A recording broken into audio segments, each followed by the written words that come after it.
Buenas noches, soy Percibicho Salvatierra. Ese es el episodio de los domingos de Libertad Bajo Palabra. Mucho que reflexionar y que conversar acerca de lo que ha sucedido, no solo durante esta semana, sino hace instantes que ha terminado un debate presidencial que es de antología más bien de la comedia que de una sucesión de argumentaciones políticas. Pero bueno, vamos a empezar y vamos a conversar con una invitada especial que se llama Matilde Carreón. Es guionista, escritora, actriz, estudió filosofía en la Ruiz de Montoya, así que ella o está presentando, mejor dicho, una obra que se llama Enemigos Íntimos, que tiene algo que ver con esta coyuntura, con la diversidad de opiniones, que la gente se destruye por las redes sociales, etcétera. Vamos a darle la bienvenida a Matilde. Buenas noches, Matilde. Hola, buenas noches a todos. ¿Qué tal? Mi nombre es Matilde Carreón y sí, pues nuestra obra que vamos a presentar el 9 y 10 de abril con Pandora 180 Films and Arts es sobre, se llama Enemigos Íntimos y es sobre unos cuantos amigos que se reúnen con ciertas diferencias políticas, ideológicas y que de alguna manera también cada uno tiene un secreto que ocultar. Entonces vamos a ir revelando todo esto y es una obra virtual. Por Zoom. Claro, eso de los secretos va develando aparte de lo coyuntural con lo personal para agregarle una carga dramática, pues no más intensa, me imagino. Por supuesto que no lo vamos a spoilear, ¿no? Pero cuéntame a ver la manera en que se te ocurrió, porque tú has hecho el guión, y ves, casualmente, te he visto activa en las redes sociales, inclusive, ¿no? Defiendes tu posición y pues la gente está a punto de arrancarse los ojos. Si pudieran tocarse a través de la fibra óptica, de las redes, se destruyen, ¿no? Qué grave, ¿cómo estamos? Cuéntanos a ver, Matilde, un poco sobre eso. De hecho, en esta obra y lo que me inspiró en realidad fueron diferentes tipos de arquetipos que estamos viendo en estas elecciones, ¿no? Estamos viendo aquel que defiende su postura, aquel que no tiene postura, aquel que defiende una postura opuesta, aquellos que son intolerantes con otras posturas. Entonces, de alguna manera, me imaginé qué pasaría si un grupo de amigos del colegio está ahorita teniendo posturas diferentes, ¿no? Entonces, a partir de eso se fue creando la idea de la obra. Claro, de hecho también estaba la pregunta si es que la amistad puede sobrevivir a la política, ¿no? Porque a veces es muy duro, ¿no?, discutir sobre eso. Claro, pero lo curioso es que mucha gente se quita la vida discutiendo por candidatos que en realidad muy pocas veces van a poder atender a sus requerimientos, que no tienen ningún punto de conexión. No sé si tenga que ver, tú como que estudió filosofía, por ahí algo de psicología, como una válvula de escape también de tanta represión ahora, porque francamente no se contribuye en nada llegando a ese tipo de adjetivaciones, descalificaciones, los epítetos que se lanzan, se destruyen a veces las relaciones, como tú dices, de amistad y de otro tipo, ¿no? Por gente que a fin de cuentas no le va a prestar ninguna atención, lleguen o no lleguen al poder. Es que lamentablemente yo sí creo que lo político también es personal, lo personal también es político. Entonces, por ahí hay algunas posiciones políticas que pueden ser amigas, incluso siendo opuestas o diferentes, pero hay ciertas posiciones que ya son como intolerantes a partir de cualquier cosa que no está de acuerdo con ellos. Entonces, para mí hay que tener ese debate alturado, pero lamentablemente creo que acá en el Perú hace tiempo se ha venido viendo la política más como un concurso de popularidad. La gente no elige al más apto, la gente no elige al que tiene las mejores ideas, la gente elige al que es más popular para el mayor sector de la población, ¿no? Por eso se bailan y todo eso. Yo te podré decir que nunca se ha escogido al más apto en este país. ¿Cuándo? No. Todos los proyectos que se han dado, por lo menos en el siglo XX, y todos esos personajes o se han muerto muy jóvenes o han envejecido para nunca llegar al poder. Sí, pues. Caso Apra, por ejemplo, ¿no? Tanto se pasó pensando Víctor Raúl, acabó en lo que ya sabemos, ¿no? Que Mariatti también, o sea, todo lo que estaba pensando sobre el país, se muere antes de los 40 años, entonces se quedó en nada. Encima le dejó el Partido Socialista a Rabines, ¿no? Que luego también sabemos todas esas historias tan complejas que se han dado, pero por lo menos tenían una proposición y una idea de país. Ahora estábamos en el chat hablando un poco del debate, ¿no? Se han hecho, pues, parecía un salón de clases de primaria por largo rato, ¿no? Forsyth con Urresti, le hacían bullying al Lescano, claro, porque como Lescano va Parecía primero mentira. para tratar de quitarse los votos. Al final Keiko y Verónica, que son, digamos, ya pues antagonistas, ¿no? Perpetuas, cada uno en su bando, ¿no? De antis, han sido las más aplicadas. Bueno, Verónica, bueno, ya pues se prepara, pero Keiko ha resaltado por la mediocridad de los otros intervinientes. Claro, sí, de hecho, o sea, a mí me pareció más un programa de Willax, la verdad, por Ya, la forma, claro. las preguntas que se daban, o sea, totalmente. Urresti podría ser guionista para la programación de Willax, ¿no? Claro, como que no llegó ni a Vitocho, dice. Dijo. No, pero ya, mira, por favor. Entonces, vamos a insistir en tu propuesta de enemigos íntimos. ¿Cuándo es que Ya. se va a dar la apertura, la premier? No sé, a ver, cuéntanos, El ¿qué 9 y fecha, 10, todo lo demás? el 9 y 10 de abril a las 9:30 de la noche. Hemos puesto en la página de Pandora 180 Films todos los datos como para poder adquirir su entrada. Y nada, y va a ser por vía Zoom. Y de hecho, nosotros hemos tenido que adaptarnos. En realidad, solemos hacer cortometrajes o guiones en general, pero por la pandemia, pues no se ha podido filmar tanto como quisiéramos. Entonces, nos hemos atrevido a hacer algo virtual, más con un lenguaje un poco más teatral, a pesar de que sea virtual, ¿no? Tú tienes ya varios años en los que estás intentando hacer cinematografía y una producción por tu cuenta propia. Porque tú empezaste como poeta, había un libro, creo que era Versos de Hadas, hace mucho tiempo. Casualmente hoy es el Día Mundial de la Poesía, ¿no? Sí, Luego, hace como 10 años. Sí. claro, luego has estado en la filosofía, en la cuestión ahora específica de los guiones, inclusive te fuiste un tiempo a España, hace unos años, a perfeccionar este tipo de escritura de guión. Bueno, Y a Cuba esencialmente eres una también. escritora, ¿no? A ver, Sí. coméntanos acerca de ese periplo, de esa experimentación, Matilde. Uf, sí, el mundo del guión acá en Perú en verdad está en pañales. Me parece que la gente, incluso muchos de los que escriben, no todos, pero muchos no tienen la preparación o no han estudiado suficiente guión, más que todo se enfocan en crear conflictos, ¿no? Por eso es que de alguna manera a veces sentimos que lo que se ve en la televisión no es muy coherente quizás, ¿no? Pero eso es algo que se puede trabajar bastante y de hecho mi idea es que acá en Perú debe trabajarse más en los guiones. Por eso es que me he ido a otros sitios a estudiar, porque acá tampoco hay una carrera profesional de guión. Por ahí algunos másters de creación, pero no carrera. Y claro, entonces yo por ahí he hecho cortometrajes, he hecho series. De hecho, el año pasado se filmó el piloto de una de mis series, sobre comedia sobrenatural. Y ahora estoy tratando de financiar de conseguir financiamiento para mi largometraje también, sobre salud mental. ¿Has participado en convocatorias en el Ministerio de Cultura o siempre por el sector privado? Sí he participado para el Ministerio de Cultura con dos proyectos, con la serie de comedia, que en todo caso encontré a un compañero para hacer la serie con ellos, pero en el caso del largometraje fui, pero no gané, la verdad. Y de hecho no me sorprende mucho, porque como no era un tema peruano, no era un tema que trataba de Perú y todo esto, entonces era más un tema que trata de, o sea, es polémico, ¿no? El tema de la salud mental, pero no es prioritario para quizás el sector cultura, ¿no?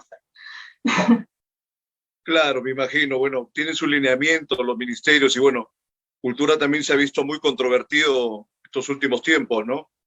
Pero Sí. mira, quisiera insistir en el tema de la escritura de guiones, porque como te decía, generalmente los escritores agarran por un lado la narrativa, son novelistas, cuentistas, ¿no? Poetas, pero el trabajo de guión también es un tipo de manifestación literaria. Claro. Me imagino, ¿cómo ves tú ese tema? Me acuerdo que Claro. Foner hizo guiones para Hollywood, etcétera, ¿no? A ver, cuéntanos un poco, Martín. Sí, de hecho me parece que el guión es quizás una forma más rentable de escribir. De alguna manera yo siempre quería ser Lamentable, sí. escritora y siempre he escrito poesía también, pero más que todo me gustaban las novelas, pero también me gustaba la televisión y las películas, y me gustaba mucho hacer cine. De hecho, a los 12 años hice una película casera con mi familia. Y como que me parecía que el guión o sea, añadía todo, ¿no? Entonces, claro, es menos narrativa, es menos poesía y todo más directo al grano, pero la narrativa y la poesía la encuentras en la dirección, que también me encanta. ¿cierto? Entonces ahí agregas lo que es la escritura de diálogos y todo esto, más la narrativa y la poesía que se puede encontrar con la dirección, y ahí tienes un arte increíble que es el cine. Pero como escritura también es bien interesante, porque tienes que aprender a decir las cosas con un lenguaje diferente, pero al mismo tiempo te da más oportunidades de trabajo en otros aspectos, ¿no? Porque ahora las series están en auge, y de hecho internacionalmente, cuando uno consigue algún contrato internacional, vale un montón de dinero. Entonces, vale la pena entrar un poco a eso para los escritores. Claro, por supuesto, como tú decías, es de lo más rentable y ahora está en auge o en boga las series, todo lo demás, ¿no? Con el streaming, en Netflix, en Amazon Prime, en cuantas entidades tienen para hacer este tipo de propuestas.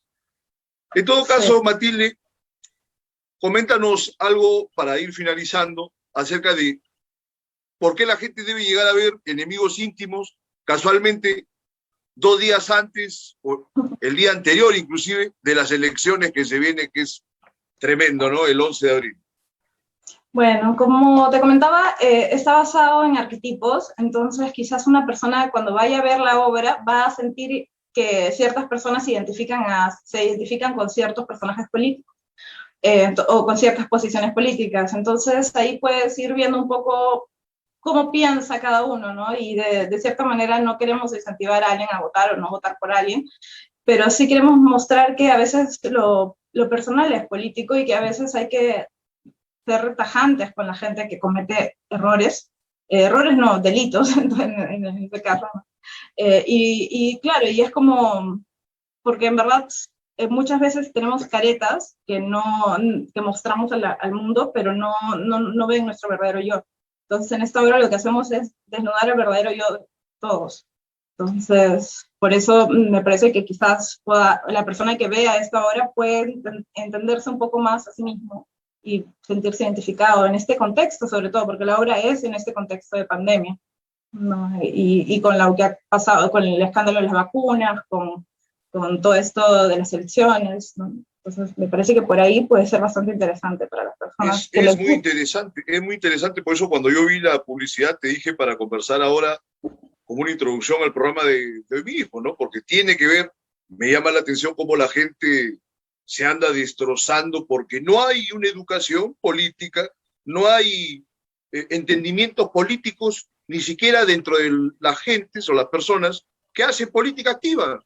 Lo hemos vivido estos últimos años, la controversia permanente entre el Ejecutivo, el Congreso, entre que unos se la dan de puros, otros que son unos sinvergüenzas, pero no han podido llegar a tener puntos de encuentro. Y la política también es dialogar, poder llegar a puntos de equilibrio. No todo puede ser tensión, sino acabamos la toma de la Bastilla, ¿no? Con la guillotina, etcétera, ¿no?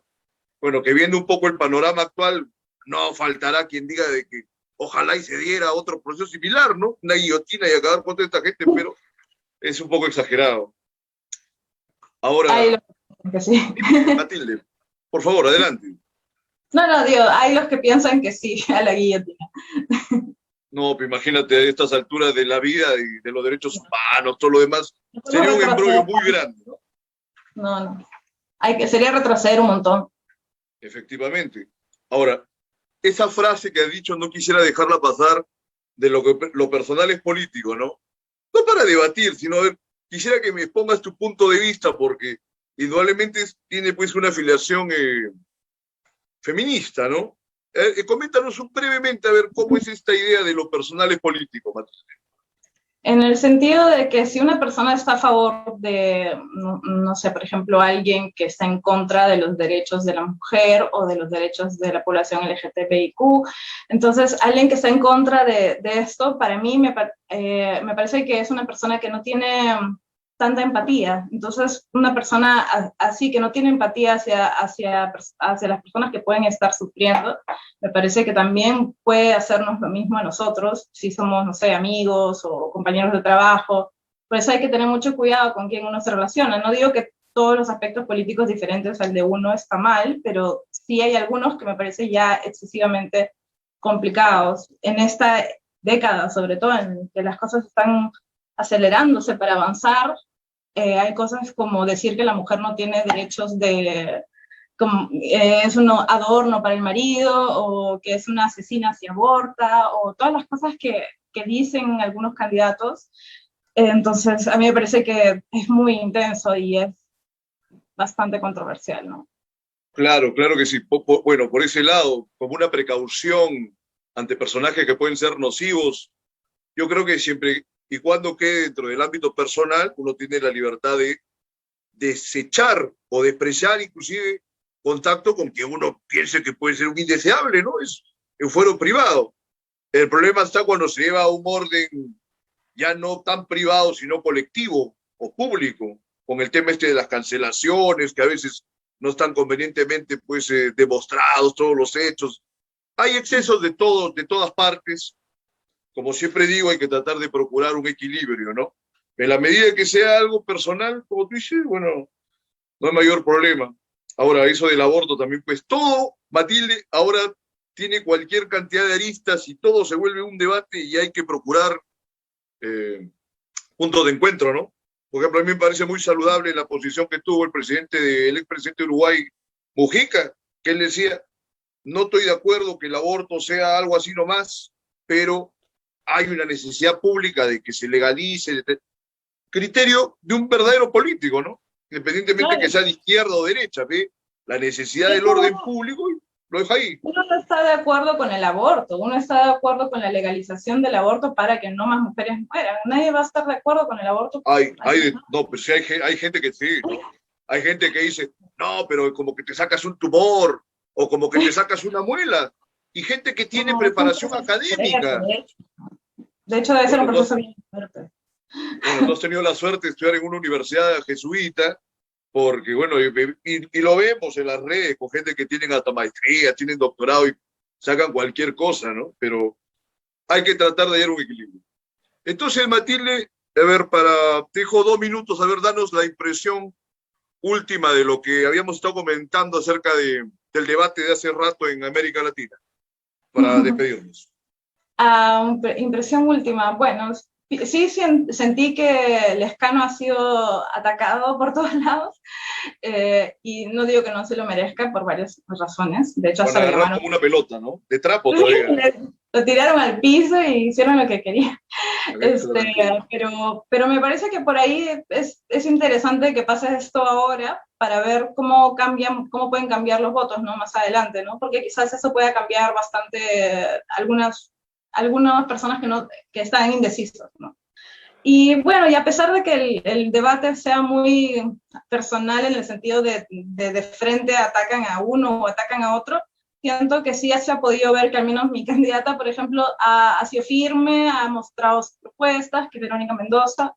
Entonces yo creo que por ese lado las personas que están indecisas o que no le tienen tanto odio como otros quizás, puedan ver eso de ella, ¿no? Que es firme y que de alguna manera sabe lo que dice. Y que se emociona también, no es que no sea empática, ¿no? Entonces, eso también es interesante. Verónica, a ver, ¿qué te puede decir de Verónica? A Verónica, ¿cómo se le dice a Verónica? Lavero. La gente le tiene una onda de lavero, es linda, todo. Mira, lo que te dije a un inicio, las mujeres que han participado hoy del debate han resaltado, tienen tiempo en política, pero la verdad que los caballeros que han estado han sido un desastre. Keiko y Verónica han sido las alumnas más aplicadas de ese salón absolutamente indisciplinado que nos han ofrecido hoy día, ¿no? Que gritaban. Ya, digamos, uno para criticar, aparte de la cuestión externa y propositiva, tendría uno entrar a discutir las políticas de cada uno, ¿no? Ahí ya se haría pues un abanico más grave, pero por supuesto que no es nuestra intención llevarte para ese terreno para nada. Entonces, la gente, ya lo voy a conversar yo en el siguiente bloque, enemigos íntimos, bajo el guión y la dirección de Matilde Carrión, a partir del 10 y 11, no, perdón, 9 y 10 de abril, ¿no? Dramaturgia y actuación, disculpa, dramaturgia y actuación, el guión, la dirección es de Gianmarco Valle. Sí. Ya, correcto. Sí. Entonces ya eso pueden seguirlo y ver que me parece que es una propuesta interesante la temática y bueno, y apreciamos también la labor de Matilde, así que seguramente que no va a haber ninguna clase de pérdida, sino un beneficio. Bien, Matilde, te agradecemos por tu participación. 15 soles nomás, 12 soles preventa. Aprovechen. Gracias. Perfecto. Radio Miraflores, adelante, vamos entonces al siguiente bloque del programa.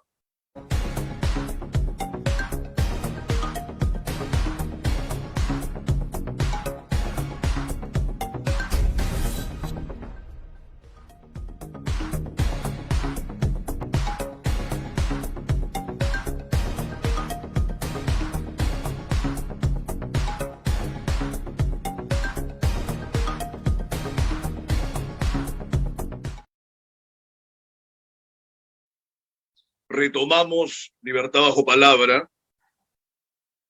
Ya había anticipado que quiero comentar algunas incidencias que se han dado en este debate. Principalmente, francamente no me he revisado cuáles han sido los criterios para determinar a los seleccionados del debate, pero llamaba la atención que no esté ni Hernando de Soto ni Rafael López Aliaga. Entonces, por supuesto que la primera impresión es que de Soto no se ha presentado porque no iba a tener la suficiencia para poder concentrarse, lamentablemente, ¿no?, a resolver las interrogantes que se le propongan, o inclusive la controversia que le pudiesen dar los otros participantes. Es un hecho clarísimo. Es una lástima porque de Soto yo he especificado ya que todos los candidatos no son idóneos para estas candidaturas ni nada, pero era de lo menos malo que había. Ahora, lo de López Aliaga llama la atención porque él es un candidato que en estas últimas semanas ha copado las redes sociales con todo tipo de gente que lo defienden, inclusive en WhatsApp y todo lo demás. Cualquier cantidad de gente sale a querer defender a López Aliaga y la verdad que nos ha demostrado que no tiene mayores condiciones, ¿no? Ahora que ha ido con Mónica Delta, ¿no?, lo han vapuleado terriblemente y no ha tenido una capacidad de respuesta como la ha mostrado en otros espacios. Me hace ver también, por ejemplo, el caso que muchos han comentado de la entrevista que le han hecho a Keiko Fujimori, un par de periodistas del espectáculo, ¿no?, que uno le dice Peluchín, la chica se llama Gigi Mitre, y bueno, pues le han dado duro a Keiko, que no tiene capacidad de respuesta. Y sin embargo, pese a que, digamos, un periodista promedio, o ni siquiera un especialista en política, la puede vapulear, hoy día ha llegado al debate y como estaba comentando, junto con Verónica Mendoza, han sido las dos protagonistas porque han tenido una orientación argumentativa mucho mejor que la de sus contendores, ¿no? La verdad que ver a Lescano, a Forsyth y a Urresti en estas circunstancias de querer ser presidente de la República yo ya no puedo decir que sea una tragedia, porque de tan trágica, de tan exagerada, ha incidido en un punto de ridiculez que es grandioso. Es grandísimo.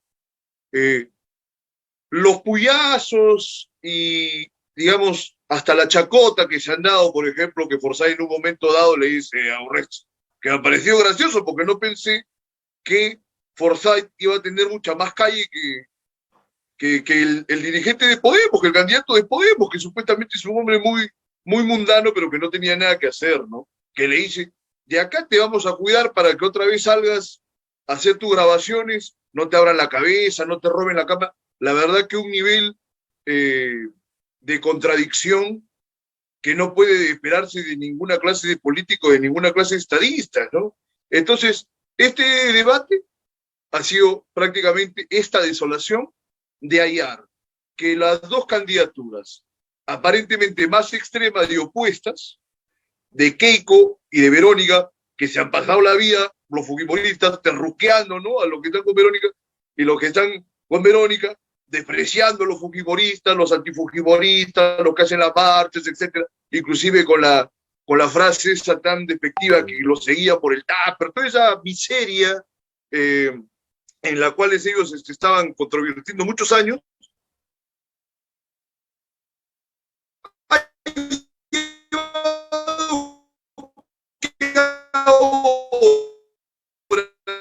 Por la mediocridad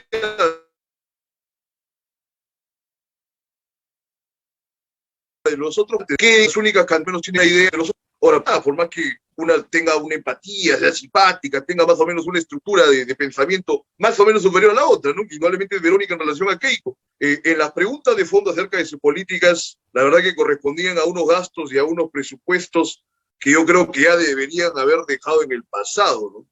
Yo pienso que tanto la izquierda como la derecha tienen que modernizarse y llegar a un punto de equilibrio.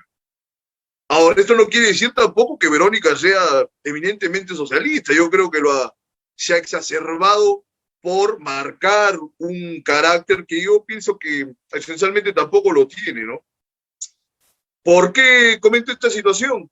Porque también en las redes sociales mucho se ha comentado, y en pocos medios de prensa siempre, ahora pareciera que atendiendo al nivel de quienes participan en las redes sociales, tienen mucha mayor fidelidad respecto de lo que sucede en el país que a lo que ves en los medios de prensa tradicionales sobre todo. Entonces, ¿qué se decía? Que Verónica es una comunista, es una socialista, es roja, por ejemplo, los que aman a López Aliaga, que tengo muchos conocidos que son seguidores de López Aliaga y la verdad que creo que está muy equivocado, dicen, Verónica es prácticamente ya un anticipo de Mao o de Lenin.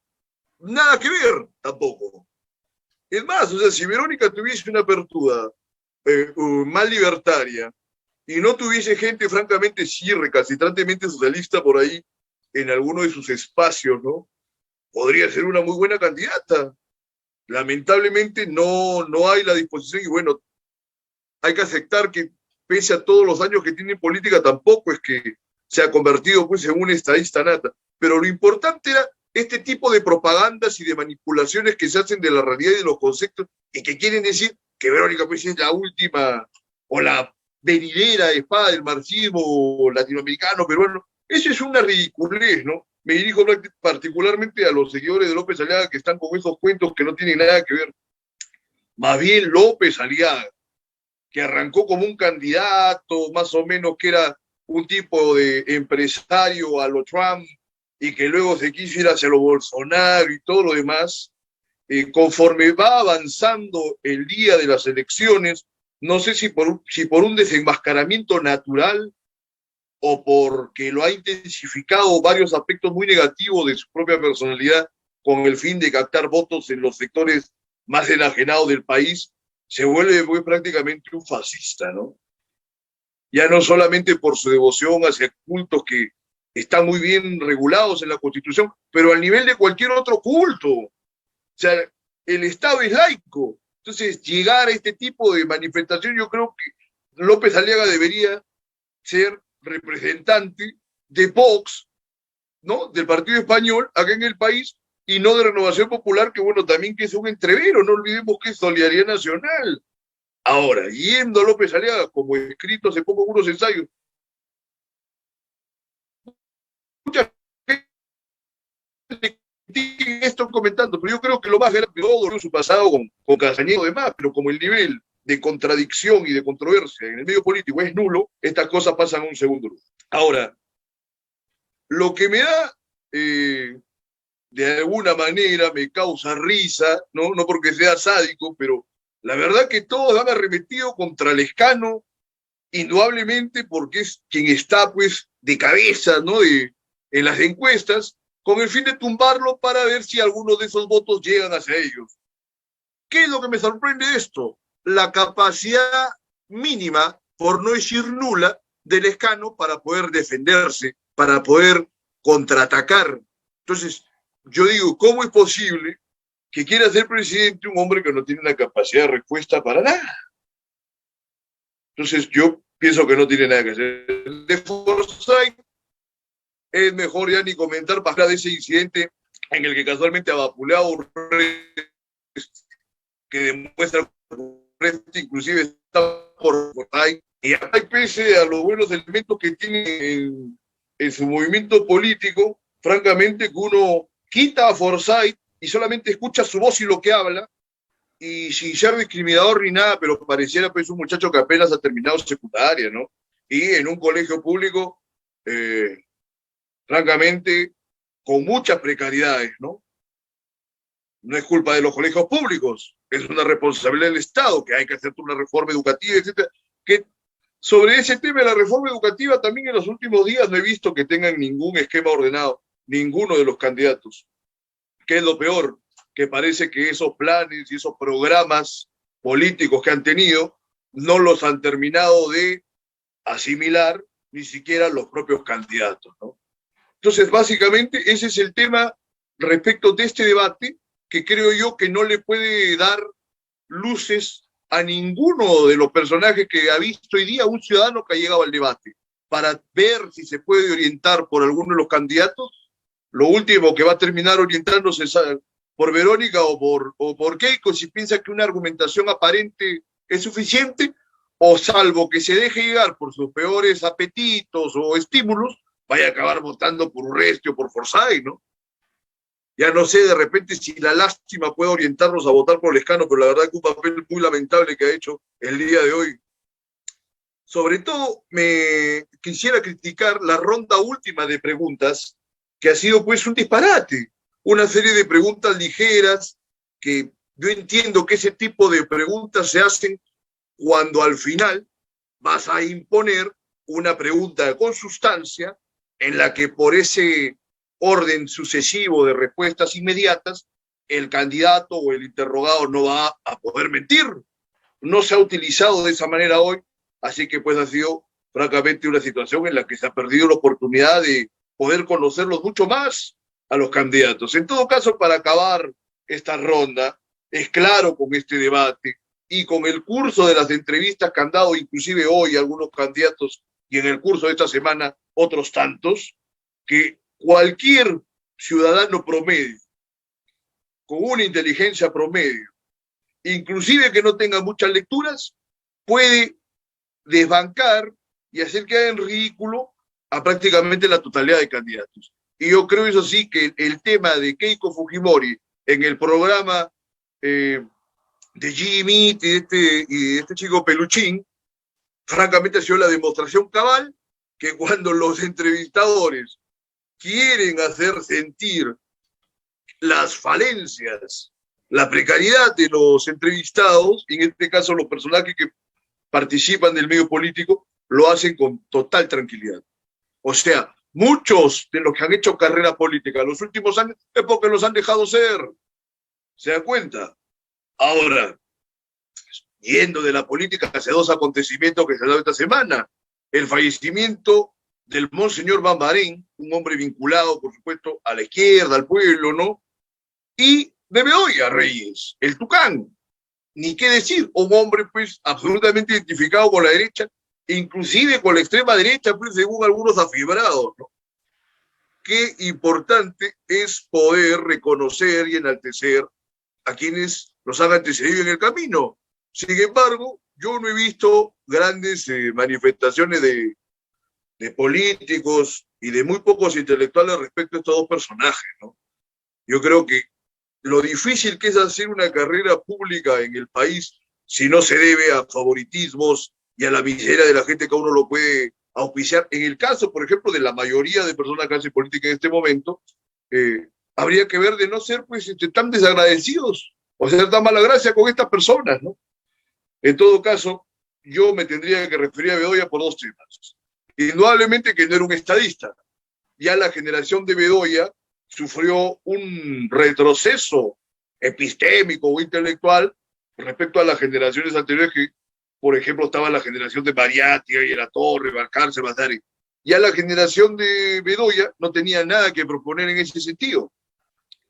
Pero, aún así, de esa generación a lo que vemos ahora, hay un largo trecho, porque por lo menos estructuraron partidos políticos que, como no han tenido una doctrina mayor, pero han podido esquematizarse por algunos años.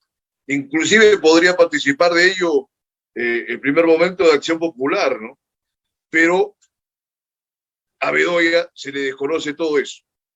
Entonces, pongamos que no es un buen estadista y pongamos que tuvo muchas caídas y elementos que son negativos, por supuesto que sí. Muchos señalan lo de Cromotex, pero a mí me interesa remarcar lo de Cromotex por el nivel grandísimo, yo veo, de alcahuetería de mucha gente de la izquierda, porque dice, claro, Cromotex habían tomado la fábrica los obreros. Claro, uno tiene que estar con los obreros, como creo que cualquier persona con entendimiento se va por la parte más desfavorecida. Inclusive en el derecho tenemos principios que atienden a las desigualdades entre los contrincantes, ¿no? De un proceso, por ejemplo, y se tiende a otorgar algún beneficio a la parte que tiene más que perder. En el derecho laboral tenemos el indubio pro operario, a favor del trabajador, en caso de deudas, algunos temas. En el caso penal, indubio pro reo. Digamos, acá en principio uno debe estar con los obreros. Pero cuando los obreros se pasan de vuelta, y esto es algo que muy poca gente se atreve a hablar, porque luego te tienen el video o te tienen el documento de lo que hablaste y luego te atacan. Y como casi no, la mayoría de gente de la política no tiene capacidad de argumentación, se echan para atrás. Pero ese no es este caso. Entonces yo digo, los obreros se pasan de vuelta con la violencia, toman el local y todo lo demás. Hay inclusive la posibilidad de que haya un desalojo formal. Fue un desalojo formal. Ahora, el nivel de violencia que estaban utilizando los obreros tampoco no era una cosa de personas tan santas.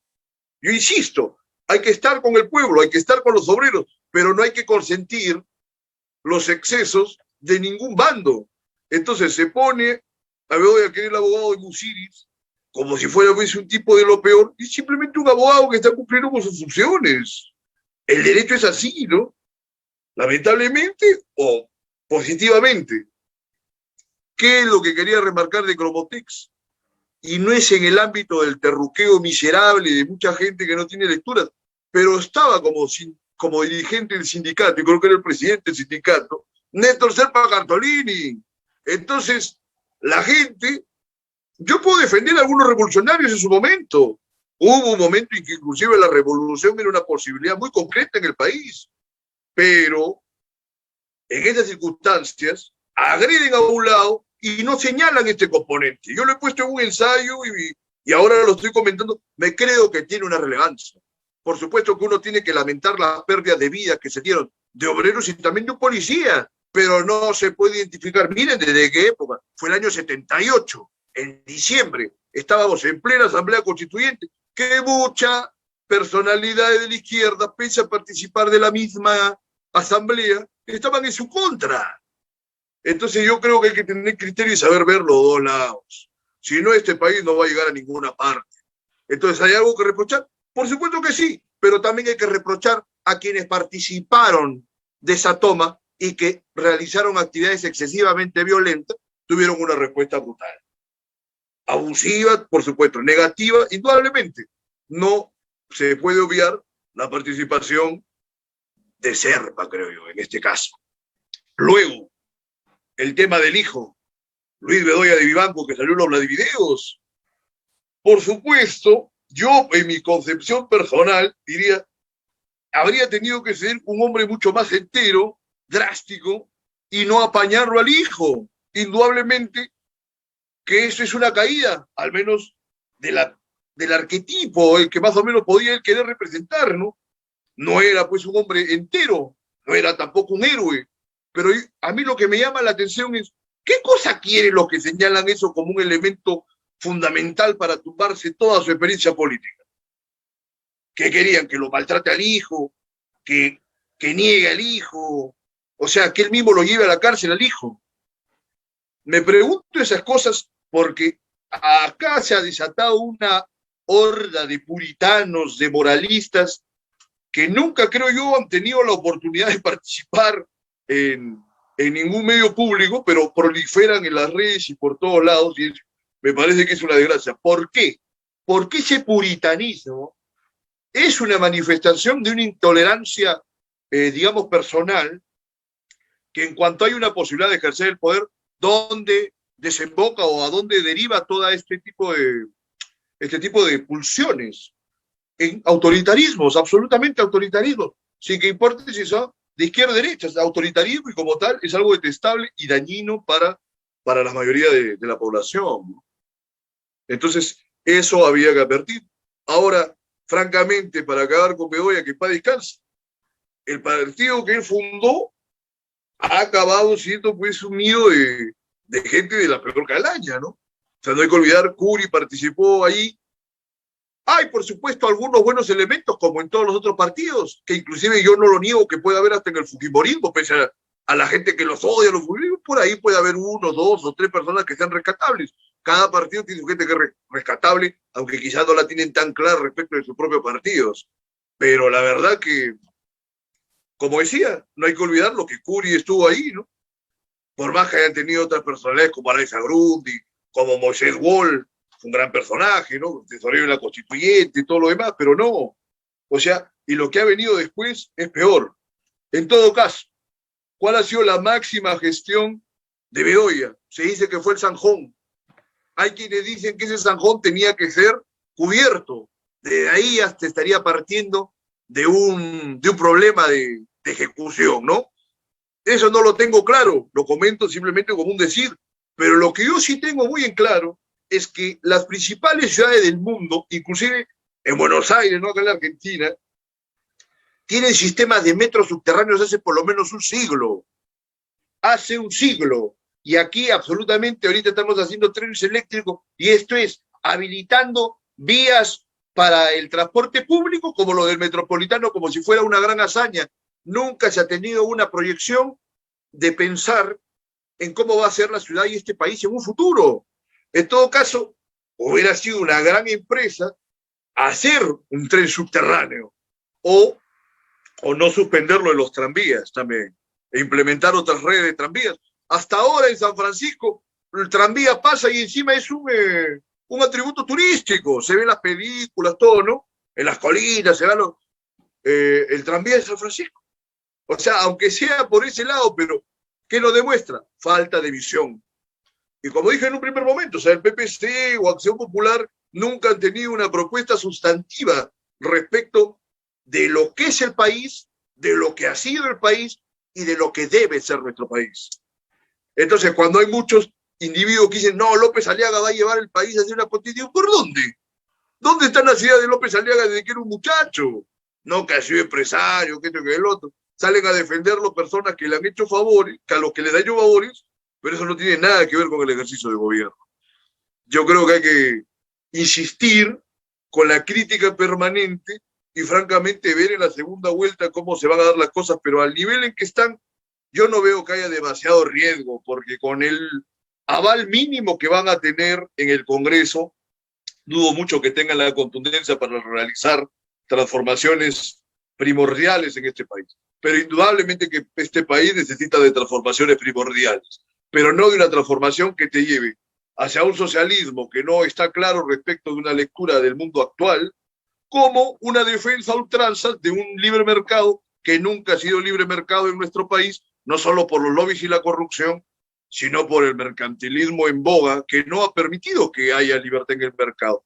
Pero aún así, la pandemia nos ha demostrado que inclusive en el mercado más libre, el Estado no puede perderse de atender en cuanto corresponda y hay una necesidad, digamos, los requerimientos de la misma población. Pero con mucho tino, como si estuviéramos trabajando con un escalpelo. Es una labor de la más compleja cirugía, en este caso una cirugía política, ¿no? Ahora, para acabar, hoy es el Día Mundial de la Poesía. Digo, la poesía en la imagen de la gente, pues es una actividad ridícula, como decía Bukowski, que él, un gran personaje, Bukowski, ¿no? Entonces, él decía, en el colegio, cuando decía que había un poeta o que iba a haber un recital de poesía, yo veía pues una serie de personajes lo más ridículos, ¿no? Probablemente.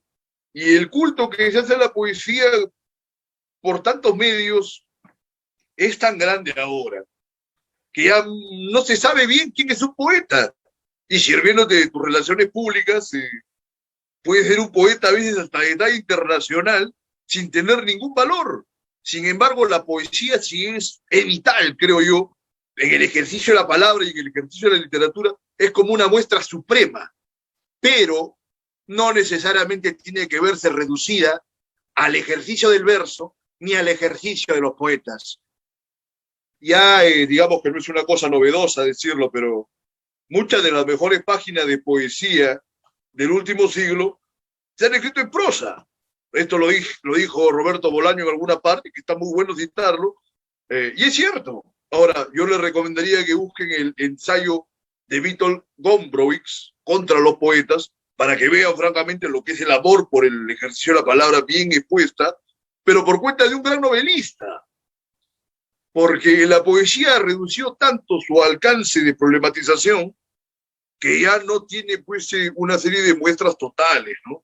Y la verdad que la muestra total es la definición absoluta de las capacidades que tiene la literatura para impactar no solo en la gente, en los lectores, sino también en el mismo proceso y en la labor del escritor. Yo creo que la poesía ha reducido muchísimo su alcance de complejidades por ese lado, pero siempre es una llama que es allí presente en el seno o el corazón de las grandes obras de la literatura. Así que si hay que buscar literatura, claro que se puede buscar a quienes son en teoría los grandes poetas, pero también otra serie de grandes escritores. Por ejemplo, yo le diría, para ir a acabar, le digo, inclusive Vargas Llosa, que es un hombre cuya prosa pues es poco fantasiosa y más o menos fría, en su época dorada, digamos, en ese periodo casi de genio que tuvo en los 60, ¿no? Con sus primeras novelas, tiene pasajes de una poesía muy, muy, muy intensa. Las reflexiones que tiene Anselmo pensando en su Toñita, ¿no? En la Casa Verde. Claro que también eso queda un poco en duda si es uno de los episodios más oscuros y perversos de la literatura, porque es de un hombre que se enamora, según él, de una pobre muchacha que era ciega, muda, era terrible. O sea, en síntesis, no podía verse si ella estaba dándole su consentimiento. Y él decía que porque le apretaba la mano y ella no la apartaba, como que él sentía que le estaba aceptando todo. Pero eso puede ser que haya quedado en su cabeza nomás. Ya, en ese nivel de tortuosidad y de perversidad, a Vargas Llosa le salieron una de sus páginas más poéticas, o si no, las únicas páginas poéticas que ha tenido en toda su vasta obra. Y eso es raro, y recomiendo también que vayan a leerlo. Así que ni más. Dejamos hoy este programa, ya nos vamos a reunir el día miércoles, casualmente para hablar de poesía un poco más en extenso con algunos escritores, hasta Roger Santibáñez, y tenemos otro invitado especial con los que vamos a problematizar algunos de estos temas, porque no quisiera arrancar hablando de poesía, porque a veces se me da la onda y se pasa el tiempo. Así que muy bien por hoy, así que ya nos encontramos el próximo viernes. Buenas noches.